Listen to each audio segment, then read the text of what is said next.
You're listening to The Phillip Jordan Show.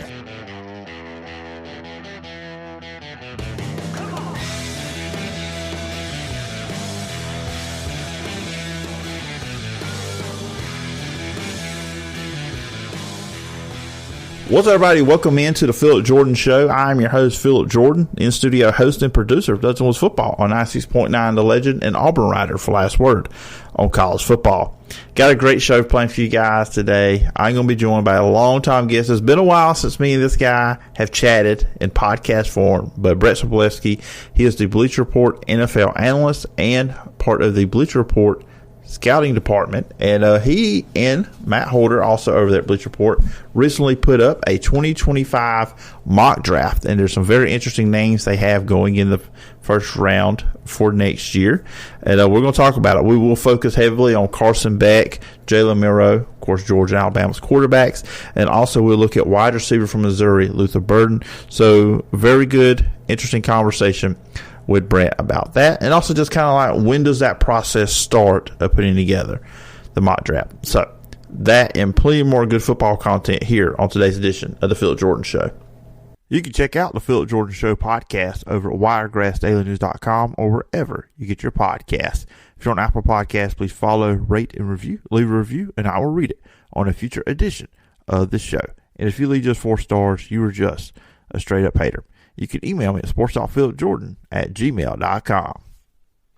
96.9 The Legend is your connection to classic country legends. But Digio Strategies has other options too. News Talk 103.9 is your source for America's top news and entertainment shows, like Rick and Bubba in the morning, Glenn Beck from 9 till 11 a.m., and Clay Travis and Buck Sexton middays from 11 a.m. till 2 p.m. Sean Hannity, Lars Larson, Ben Shapiro, Matt Walsh, and others fill your day with the latest news and views from America's top conservative voices. America at Night and Coast to Coast AM keep you company and connected throughout the night. Plus, Fox News, the Alabama Radio Network, and Wiregrass Daily News keep you informed with national, international, state, and local news. And with more musical choices like All the Hits 106.7 KMX, Today's Country 95.5 WTVY, and Music 107.7. Digio Strategies gives you more choices and more variety. Listen on air, online, and on our apps. 96.9 The Legend is just the beginning.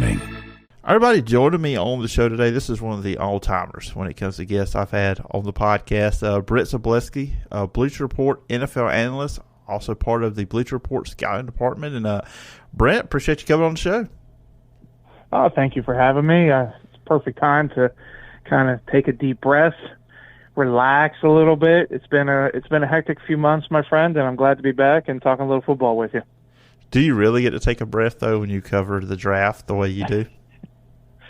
Yes, and not because it stops, because anyone that actually follows the NFL draft understands it's a 365 process, but the overall load of what you have to actually produce lightens up, so that makes it a little easier overall. Now, with that said, looking at it, I've already done a 2025 mock draft. We're already looking at some of those prospects. And I believe if you're not doing that now, you're already behind, even though it just happened 2 weekends ago. So that's my mindset at all time with the NFL draft, but that's why I love it, and I have a wonderful opportunity to cover it. Well, this was my 21st this year, so that's a bit insane if you think about it. Yeah, it is really an interesting thing because, like you said, I mean, you see everybody. I mean, everybody that covers it well already has their mock draft ready a day or two after, if not the day after draft ends. And of course, you and Matt Holder over there at Bleacher Report put y'all's out right after the 2024 draft. And I'm just curious, if you don't mind, just kind of almost, how the sausage is made. When does that process start, when you kind of, in a way, turn the page from the 2024 prospects and start looking into the 2025? I mean, if you want me to be technical, it starts during the 2020, the previous cycle, right? So I can tell you for a fact that one of the things we're very proud of at Bleacher Report and having the full scouting department is we are the first getting out reports throughout the process, throughout any outlet you can find. You can go, or at least any of the major national outlets, you can go and sit there and sift through our initial evaluations, and those will be tweaked as the season goes along or if there's more film. as the season progresses and as our overall evaluation changes. But during that process, there are certain prospects you're looking at thinking to yourself, okay, well, he could very well declare, and we may have a first-round grade on him, right? Well, let's use the Ohio State guys as an example. With the advent of NIL and how it's dominating collegiate football, we did not expect almost the entirety of the Ohio State roster to go back this year. And I'm assuming, we don't know the exact numbers because that's not public knowledge, but it's a windfall of cash for those young men to return to Columbus this year. And yet we had a few of those reports already made for this year's cycle. So technically you're starting that, right? But if you're asking specifically about the mock draft process, we began that and started to put that together the Thursday before the first round. So literally a few hours before it began, he and I sat down and went through it. The nice part is there wasn't a lot of significant changes because you have certain expectations of what teams are going to do anyways, right? You knew that the Chicago Bears were taking a quarterback, right? And you assumed that all of those top three teams were taking quarterbacks. So you're operating on that.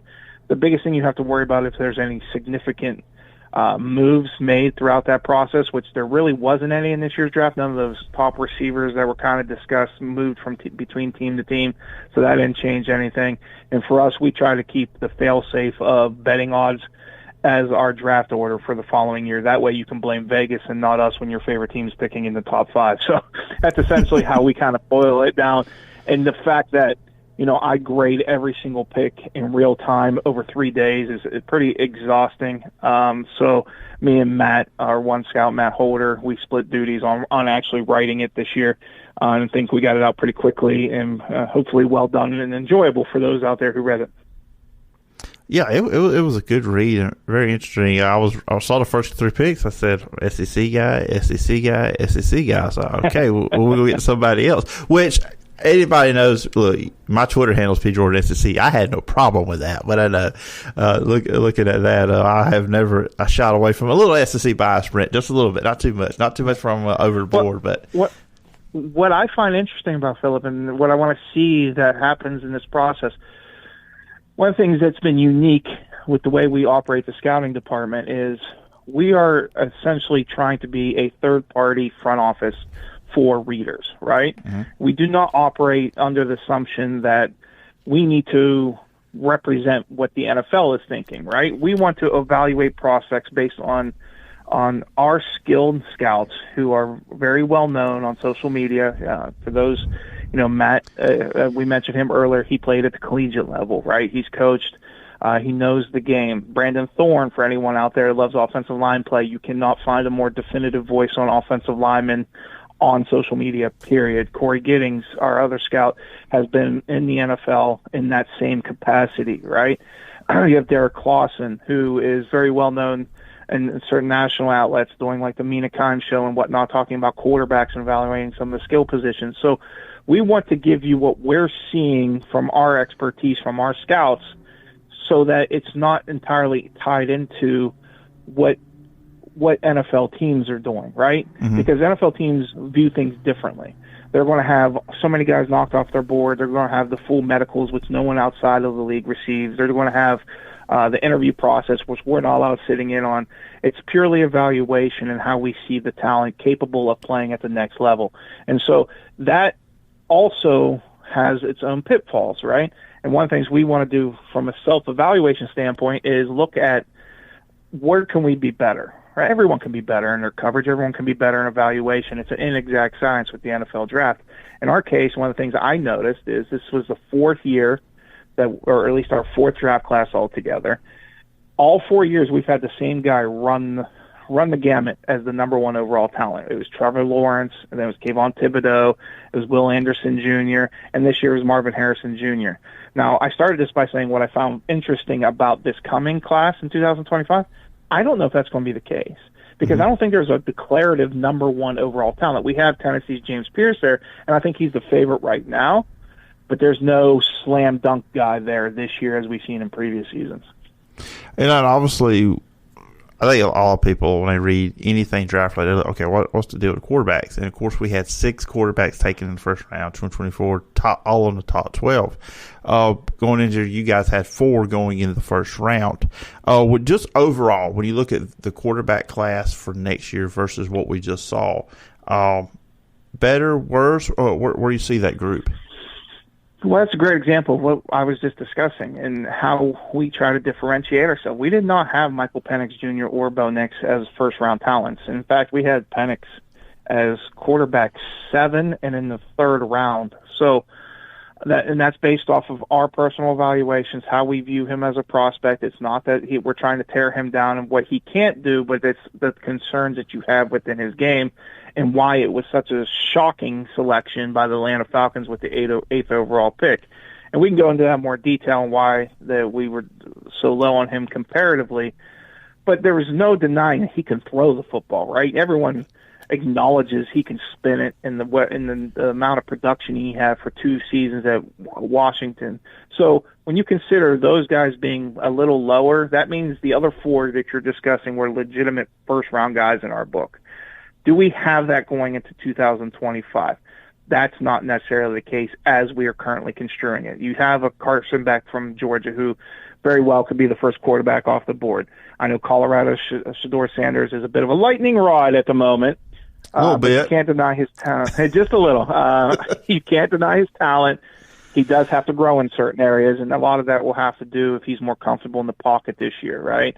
And then from there, you're projecting to agree. Can a Jalen Milroe build upon what he did over the second half of last season, which he was really good?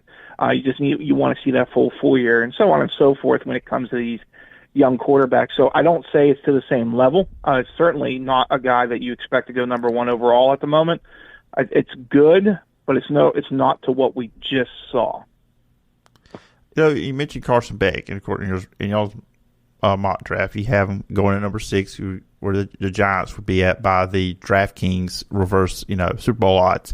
With Carson Beck, and, watching him last year, it really looked like maybe early on in the year, Kirby Smart staff, new quarterback, kind of was restricted a little bit, wasn't giving him too much, responsibilities, but as the season, he really grew as quarterback. And Brent, I'll tell you, I was super impressed with the Auburn game. He made some mistakes early in that game, but able to come back, lead the team. Of course, a lot of the passes were to Brock Bowers, which if he's my tight end, throwing it to him as many times as I can.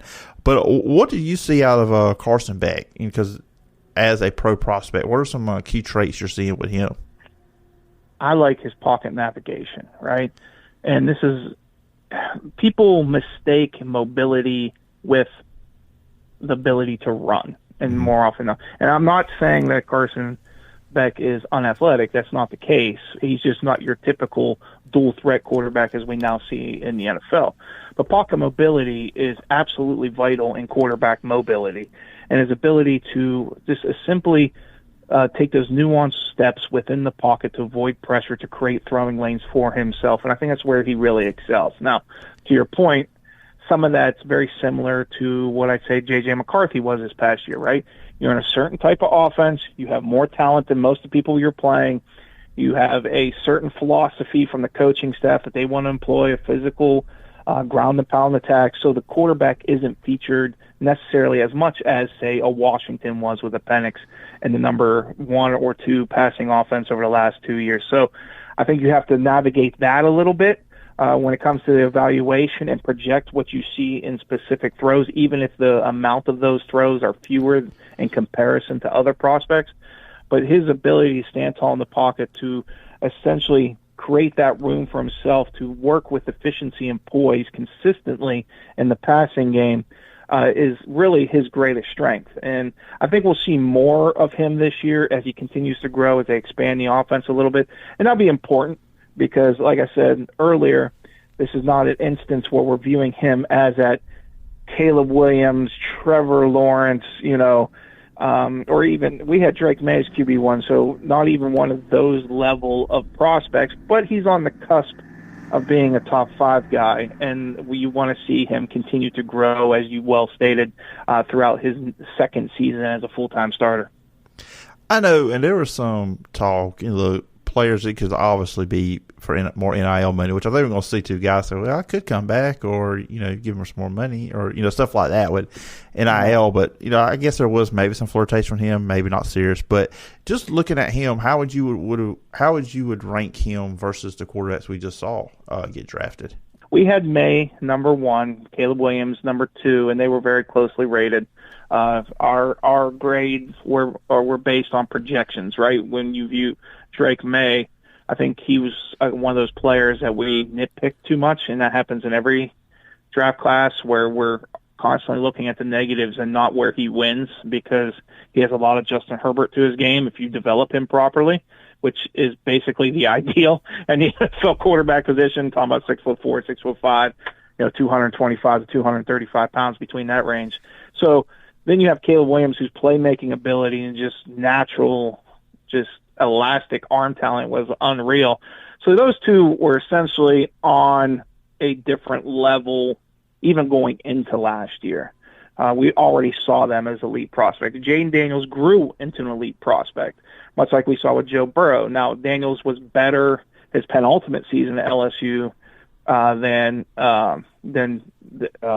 Burrow was, but he really allowed himself to develop and mature mentally to become the type of quality passer, to become the Heisman Trophy winner and the number 2 overall pick. So, a lot of credit needs to go there. I'm sure if you haven't read the articles about it or don't know much about it, Daniels put in a lot of time with a VR system that really helped him with his vision for the game. And I think that's something we may see more and more with upcoming quarterbacks or young quarterbacks in the NFL, but that's neither here nor there. Once you get past those first 3, then I would put Beck on that McCarthy level. Now, this is coming from someone who has stated publicly in our Bleacher Report awards, where all the analysts get to pick their Rookie of the Year candidates and so on and so forth. I chose McCarthy as the NFL Rookie of the Year. So I'm saying this, putting him in a second tier compared to those guys, while also talking out of the other side of my mouth and saying he's going to be NFL Offensive Rookie of the Year. And I'm doing so because of situation, right? Phillip, we've been doing this long enough. How many times do I say situation? It matters. That's what in Minnesota you have, Jefferson, and you have Addison, and you have a strong offensive line, and you got T.J. Hawkinson. So that's perfect for a quarterback like McCarthy, who's very smart, who can work efficiently and just do what you ask of him in the system. I think that's what you're going to ask of Carson Beck when he gets into the NFL. So I would put him in a second tier in that McCarthy range, more so than the top 3 guys we saw go at the top of this year's draft. So another quarterback, and Brent, I have to watch myself because I cover Auburn and write for Auburn about last year college football. So I'm about to ask about the Alabama quarterback, Jalen Milroe. I think there is a lot of curiosity with how he's going to look this upcoming season, because with Kalen DeBoer coming in, was worked on Tommy Rees, with obviously Nick Saban's gone and that whole and most of that staff.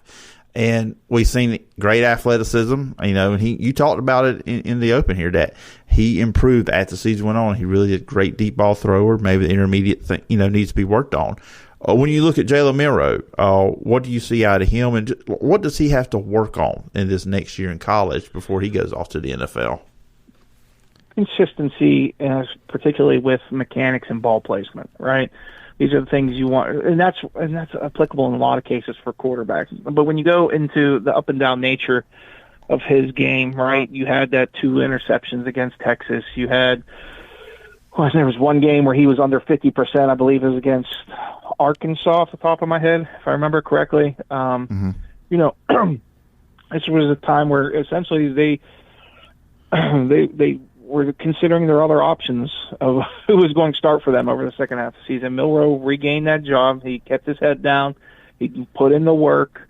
You look at his last 4 or 5 games, it's over 65% completion percentage for the most part. Wasn't creating the turnovers. He has obviously the elite athleticism from a running perspective if you want to implement that into your game with RPOs and quarterback runs and of that sort.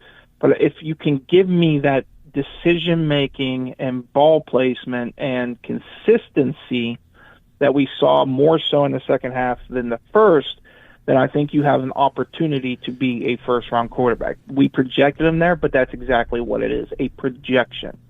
And so I could very well see him, dovetailing off and not being a first-round guy, maybe second, third day. But he has clearly, it's Alabama. He's going to have talent there. It doesn't matter. He's going to have talent there.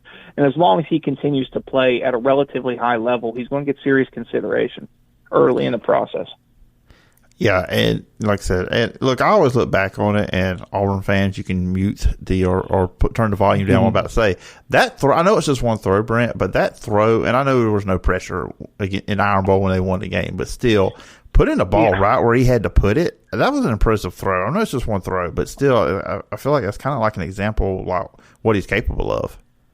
While on the move across your body, right? And that's very, very, very, very hard to do. I don't know if I could put enough varies in front of that. Now, yes, I agree that was bad defense more than it was a great throw, and it was a great throw. But it just, but I'm not going to try to completely tear down Auburn, because obviously they had guys that were drafted this year in that secondary that are talented enough to play in the NFL. So you have to make the play when it's all said and done. It's just, I think it was unfortunate for the Tigers that they just completely had that meltdown at the very end. But that's neither here nor there. It just shows, you're right, that you have that natural ability, and that's something that has changed since I've done this. Like I said, I'm now 2 decades strong in being covered the NFL draft in some professional, manner, right? And it was always about being able to orchestrate the system, to work from the pocket, to be able to throw accurately. What did they used to always say? Accuracy can't be taught. And we've learned that's actually not true. Mm-hmm. Now, natural accuracy is innate, but when you improve mechanics, when you improve footwork, when you improve eye placement, eye discipline, and you know where to go the ball, and you have an understanding of defenses and so on and so forth, you can go the Josh Allen route. Now, Josh Allen route takes years of putting in a lot of hard work, not only with your coaching staff, but with your personal quarterback trainer in the off season, and harnessing that wild bronco that is the quarterback with that type of natural skills. But it can be done, and it's not just Josh Allen. We're looking for big things this year from Anthony Richardson. So we saw what Lamar Jackson has done, a 2-time NFL MVP. Even Patrick Mahomes. We all look at Patrick Mahomes now and forget what he was as a prospect, which is completely different than what we view them now. It has changed the way we evaluate the quarterback position. So guys like Milroe that have that just natural ability, and you can see him do certain things, you can coach him up to do it more consistently and build an offense around it, more importantly, to take full advantage of his capabilities. And that's, to me, the biggest difference now compared to when I started doing it so long ago, in the way we look at the position and how it's being drafted differently. In the last part I want to ask you about wide receiver. And, of course, every year great receivers come out in the draft. Of course, we mentioned you have Malik Neighbors and Marvin Harrison Jr., just to name 2 of them that come out from this past year. And you look at Luther Burden, and watching the SEC every week like I do, and I see what he was doing with Missouri. And, of course, like Malik Neighbors was like always one of the headliners in the SEC. I feel like a lot of people just didn't pay a lot of attention to Luther Burden, but maybe that is because he was at Missouri. Just they're not in the primetime matchups all the time, even though they were a really good team last year. 5'11", obviously not all, as tall as some receivers you will see, and all that stuff don't matter. But just when you look at Luther Burden, why is he, to you guys, the best receiver coming out for next year? Well, this is the best compliment I can give him to kind of explain why we have him so high in the process, right? You mentioned Malik Neighbors. On the LSU team, there was another first-round wide receiver by the name of Brian Thomas Jr., right? Mm-hmm. Mm-hmm. When I watched the LSU-Missouri game, the guy I couldn't take my eyes off was Luther Burden. Now, we're talking about 2 elite prospects that just came out, and it was Burden that I was like, who is this guy? And I need to know more about him. That's the best compliment I could possibly give him. He had a season-high 11 receptions in that game, 149 receiving yards. The one thing I want to see from Burden, he really exploded in Missouri's offense by moving into the slot. And that's much like Neighbors, and very similar in that regard. let's see what he can do this year when he's keyed on a little more. Let's move him around a little more within the offensive formation. Let's see what he can do. But the fact that I just named two highly explosive and dynamic wide receivers that NFL teams desperately wanted in the first round, and he's on that same level, shows you exactly what I think, or tells you exactly what I think of him as a prospect comparatively, and that says a lot, in my opinion. Yeah, it's going to be interesting with Missouri because a lot of their offense played off of the running game with Cody Schrader. Well, now he's gone. Can Missouri duplicate that running attack? And if they can't, obviously defense is going to be paying more attention to Luther Burden, getting more pressure on Brady Cook in that quarterback position, and just focusing more on their passing offense if they can't get that run game going like they had last year. Well, let's not forget, Schrader kind of came out of nowhere. Yeah. He was a Division II transfer walk-on. So I'm not saying that they can replicate exactly what he did because his season was phenomenal last year, and I thought he was a draftable prospect.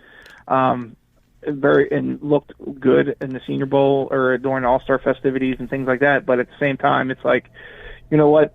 You found a guy. Can you find another guy? And if you continue with what they did a year ago, now granted you lost to Javon Foster, which was a key part of their offensive line, but if you can continue that system with that quarterback, with that wide receiver, I think they'll still be pretty good overall. Yeah, it's weird with them, and there's so many names in y'all's mock draft we go through. But Brent, we'd be here for a few hours, I feel like, and so I'll just recommend everybody go to Bleacher Report, go into Google, go to Bleacher Report, find the 2025 mock draft. You'll enjoy it as much as I think everybody enjoyed our conversation here, Brent. I know I did. Always enjoy talking football with you. Could do it for hours, but anyways, if the listeners, viewers want to check you out online, where can they find you and all the work you're doing? Oh, I'm Simple Man, and you can find me on Twitter or X, as we joked before we came on here, at Brent Sobleski. All my work appears on Bleacher Report. So currently working on the best wide receiver rooms in the NFL as we speak. So we're kind of transitioning into the pro style of scouting here for the next couple of weeks. But overall, you'll see more in the coming weeks when it comes to the 2025 NFL draft as we kind of start peering ahead a little bit and just preparing. So keep an eye out, and we'll always have all the coverage we can possibly get for everyone out there on Bleacher Report. All right, sounds good. Everybody go check out the great work done by Bleacher Report. And Brent, I appreciate the time, and I look forward to doing this again sometime down the road. No, thank you for having me, as always, my friend. All right, once again, thanks to Brent Sobleski for being on this edition of the Phillip Jordan Show. Remember to go check out all his great work over at Bleacher Report. And that's going to do it for today's show, the last show of the week. Be back with you early next week with some more content here on Wiregrass Daily News and the Phillip Jordan Show. Remember, you can follow me on social media at PJordanSEC. Podcast is available on Apple Podcasts, Spotify, or wherever you get your podcast. And if you're on Apple Podcasts, please follow, rate, and review. Leave a review. I will read it on a future edition of the show. And if you leave just 4 stars, you were just a straight-up hater. You can email me at sports.philipjordan@gmail.com. Also, check out the show over at Wiregrass Daily News. And also, check out my written work over at Last Word on college football. Hope everybody has a great weekend. Till next time. Bye-bye. Thanks for listening to The Phillip Jordan Show. Subscribe to the audio podcast on Apple Podcasts, Spotify, or wherever you listen to podcasts. You can watch the show over at the Phillip Jordan Media YouTube channel. Got a question or topic idea? Email the show at sportstalkphillipjordan@gmail.com. Join us next time for more great football talk.